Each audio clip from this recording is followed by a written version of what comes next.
নমস্কার, আমি সন্দীপন ব্যানার্জি। রেস স্পোর্টসের জন্য আমি পৌঁছে গেছি ভারতীয় দলের অপশনাল প্র্যাকটিস সেশনে।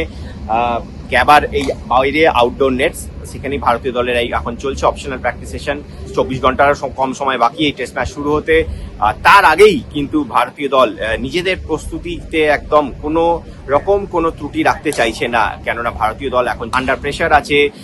অ্যাডিলেডে যেভাবে ভারত হেরেছে, মানে দুটো ইনিংস মিলিয়ে, স্পেশালি ভারতীয় ব্যাটিং একটু বেশি আমি বলবো প্রেশারে আছে, যে দুটো ইনিংস মিলিয়ে মাত্র 81 ওভার তারা ব্যাট করতে পেরেছিল অ্যাডিলেডে। যদিও সেটা পিঙ্ক বলে ছিল, রেড বলের কনফিডেন্স কিন্তু ভারতীয় দলের সাথে আছে, কেননা তারা পার্থে সেকেন্ড ইনিংসে বড় রান করেছেন ভারতীয় ব্যাটার্সরা। কিন্তু পার্থের কন্ডিশন আলাদা ছিল, এখানকার কন্ডিশন কিন্তু আলাদা। উইকেট আমরা যেটা দেখলাম আজকে সকালে এসেও, উইকেটে কিন্তু একটু গ্রিনিশ, একটু সবুজের আভা উইকেটে আছে।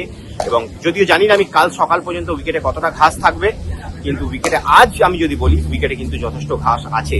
আর কন্ডিশনও কালকে ওভারহেড কন্ডিশনও একটু কালকে ক্লাউডি থাকবে, বৃষ্টি হতে পারে, ওয়েদার প্রেডিকশন তাই বলছে। যদিও ব্রিসবেনে বৃষ্টিটা কেমন হয় বলুন তো, ব্রিসবেনে বৃষ্টি হয় মানে একটা লম্বা স্পেল ধরে বৃষ্টি হয় না, এখানে হয় প্যাচি রেন। মানে ধরুন 45 মিনিটস বা 1 ঘন্টার একটা শাওয়ার হবে, তারপরে আবার রোদ উঠবে, আবার একটু হয়তো পরে বৃষ্টি হবে। তো এইরকম স্টপ স্টার্ট প্লে কালকে হয়তো আপনারা দেখতে পারেন।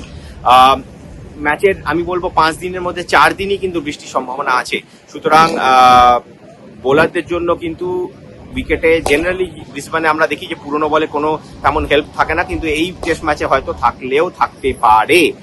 আর আজকে নেট সেশনে যদি আমি আপডেট আপনাদেরকে বলে দিই, নেট সেশনে শুভমান গিল, ঋষভ পান্ত আর যশস্বী জয়সওয়াল, মানে কালকের প্লেইং 11-এর যারা থাকবেন তাদের মধ্যে এই তিনজন আজকে নেটে ব্যাটিং করলেন অনেকক্ষণ ধরে, এখনো ইনফ্যাক্ট ব্যাটিং করে যাচ্ছেন। দেখুন, শুভমান গিল আর ঋষভ পান্ত দুজনই স্টার্ট পাচ্ছেন, কিন্তু স্টার্টটাকে কনভার্ট করতে পারছেন না বড় স্কোরে। তো ওনারা একটা প্রেশারে আছেন। যশস্বী জয়সওয়ালের একটা বড় 100 আছে, তার সাথে কিন্তু দুটো শূন্যও আছে। তো 4 ইনিংসে একটা 100, দুটো 0 এবং একটা 24 মনে হয় এরকম। তো উনিও চাইবেন যে একটু বড় স্কোর করুক।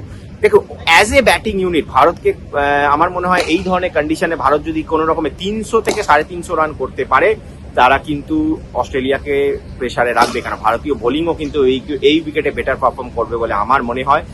আর ভারতীয় দলের এখনো চেঞ্জ কি হতে চলেছে সেই নিয়ে আজকের তো অবভিয়াসলি প্র্যাকটিস দেখে কিছু বোঝার সম্ভাবনা নেই, কারণ ভারতে কোনো বোলার তেমন যারা ফার্স্ট 11-এ থাকার কথা যাদের, তারা কিন্তু কেউ আসেননি। যদি আমার মনে হয় যে হর্ষিত রানার জায়গায় হয়তো আকাশদীপকে খেলানো হলেও হতে পারে। কালকে আকাশদীপ নেটে যথেষ্ট অনেকক্ষণ ধরে বল করেছেন, নেটে তাকে যথেষ্ট মানে আমি কি বলবো উইথ দ্য বল যথেষ্ট ডিস্ট্রাকটিভ আমার মনে হয়েছে। তাকে নিউ বলও দেওয়া হয়েছিল এক সময়। তো আকাশদীপকে মনে হচ্ছে প্লেইং 11 নেওয়া হতে পারে কালকে, দেখা যাক, আমাদের নজর থাকবে সেই দিকে। আর ওয়েদার কন্ডিশন নিয়েও কন্টিনিউ আপনাদেরকে আমরা আমাদের সোশ্যাল মিডিয়া হ্যান্ডেল এবং আমাদের ইউটিউব চ্যানেলে আপডেট দিতে থাকবো। তো আপনারা দেখতে থাকুন, ফলো করুন রেস স্পোর্টস এবং রেস স্পোর্টস ক্রিকেটকে। রেস স্পোর্টসের টিম রেস স্পোর্টস এই বর্ডার গাভাস্কার ট্রফি খুব এক্সটেন্সিভলি আমরা কভার করছি একদম গ্রাউন্ড জিরো থেকে। দেখতে থাকুন।